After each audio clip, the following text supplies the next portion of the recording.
महिमा होस् है। र आज यो समयमा चाहिँ आज धेरैजना व्यक्तिहरू चाहिँ आत्मामा अगाडि बढिराख्नु भएको छ।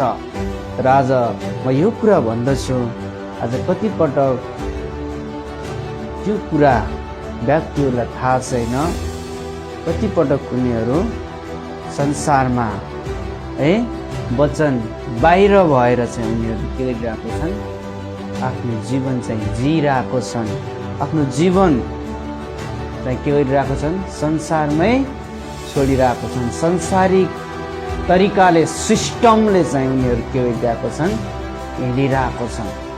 आज ख्रिस्टलाई पाउनु ठुलो कुरा हो, तर संसारमा रहिरहनु यो चाहिँ के हो, दुःखको कुरा हो।